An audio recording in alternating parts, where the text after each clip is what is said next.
1, 2, 1, 2, 1, 2. All right, all right, all right, all right. So, hi, welcome back to THERMO, boys. Today we're going to be talking about this piston cylinder problem.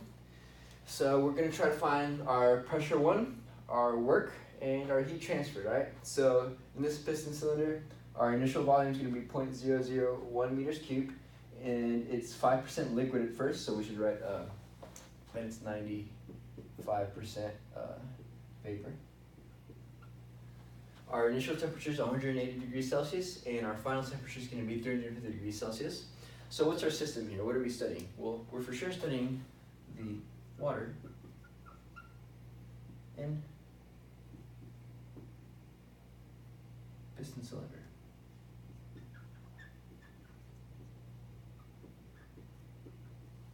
All right, so what are our conditions here? What are we assuming? What are our guidelines? Our conditions here are going to be that this is for sure a closed system because there's no mass transfer going in and out of it. It's going to be frictionless, so it's not going to generate heat as it comes down.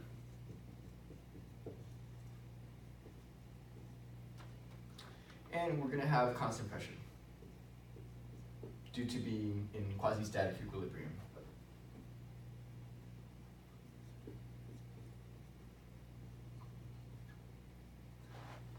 Alright, cool.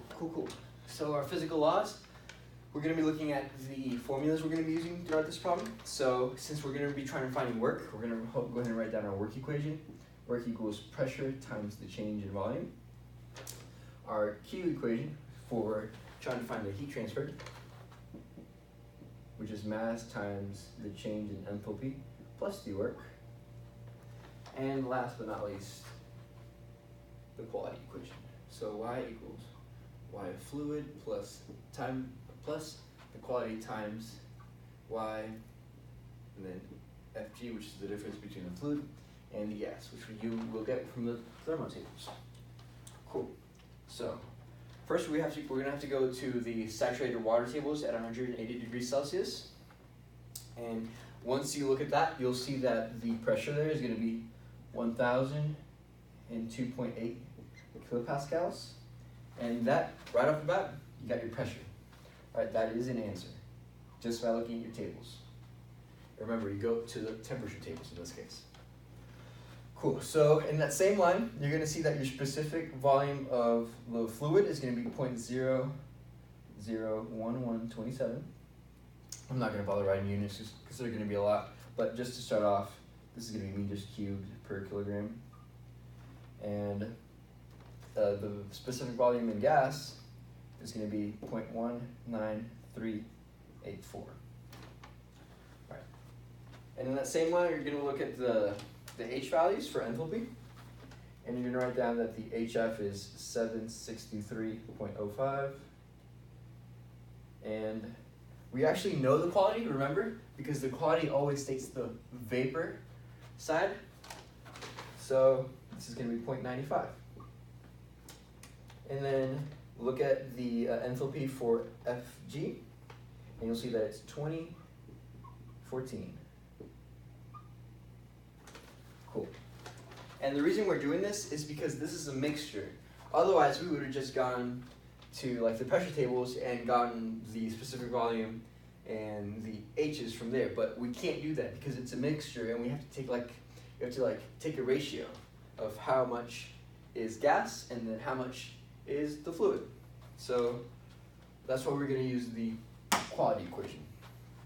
Cool. So speaking of the quality equation, we can go straight into that right now.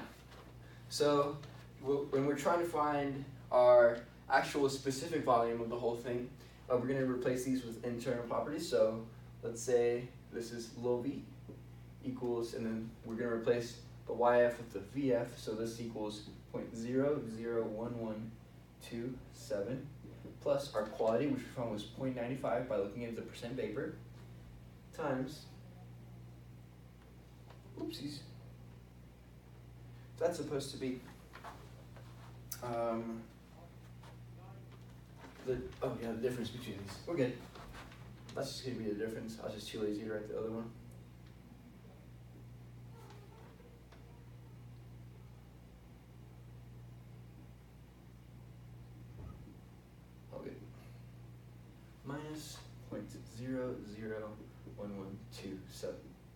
So the FG is just the difference between them, so you just subtract these two. And I'm taking up a lot of space. I'm gonna have to erase some of these later. But this will give you that the specific volume here is going to be 0.18, 42. And so you know that specific volume, we define that as an intensity property because we take the volume and then we divide it by mass. Now, guess what? That volume is given. So we can just plug that in here and then plug in what we just found out. So 0.1842 equals 0.001 over m. Solve for m, and then we have our mass. Let's go. So just like that, you got your mass. How much water is in that piston cylinder, which is 0.0543 kilograms. Kilograms. Okay.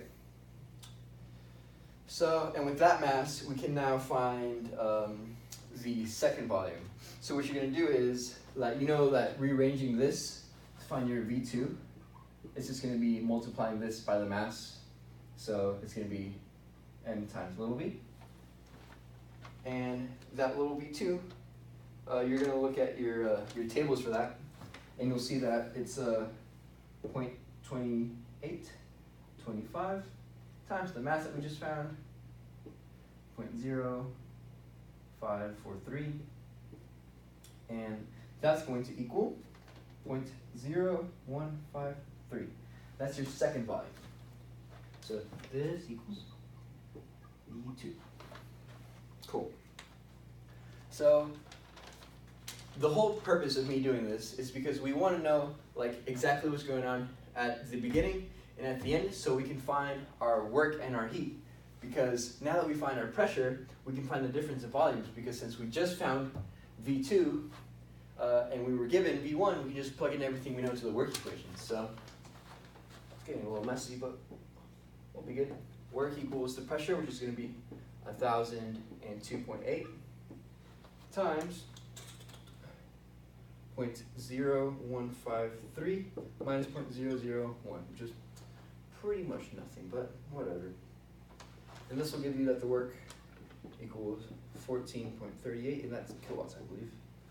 So that, we just found our work. Easy money. Let's go. So box that in, and what do we do with the heat? So the heat is going to involve the work that we just found and the mass, which we also found, but then we need H's. But hey, there's H's down here. But remember, we can't just plug in the H's we know because there's a quality, so because we don't know the quality like at the end.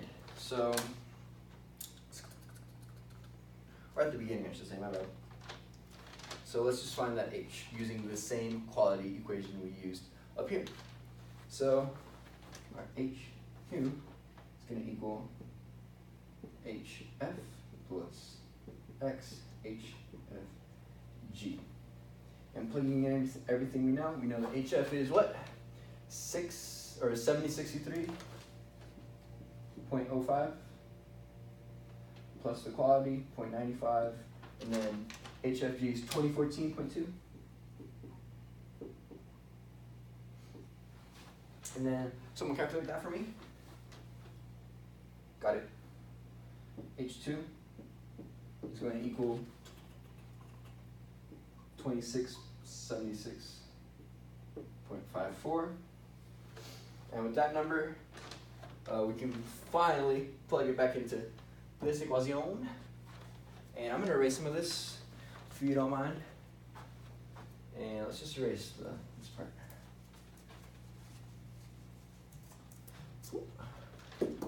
So, with our Q, I'm just going to rewrite the equation down here so you can see exactly where I'm pulling it from.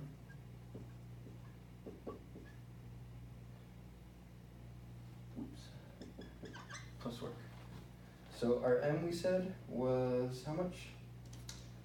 0.0543. The difference in our enthalpies, which is going to be 31. Okay, so this, you're going to go to 350 degrees Celsius on your temperature tables, and you can see that the enthalpy value there is going to be 3158.2. Kind of important. Sorry I didn't mention that earlier. But yeah, you go to the temperature tables for that one at 350. So let's plug that in here. 3158.2 minus the one we just found here from the quality. And then we're going to add the work, which was 14.3. And you'll see that the heat is going to be equal to 40.53 kilojoules. Final answer, easy money. All right, so let's sum everything up at first. So you're gonna wanna go to your initial temperature, get all your values from there. Then you'll see that you were given the quality. And so with that, you can find your actual little v. And with that little v, you'll find your mass. Once you have your mass, you have some part of the heat equation. And then with that same quality equation, you found the enthalpies. And after that, it's just a matter of plugging into the equations. So hopefully that helps. And yeah, that's all I got for now. Thank you.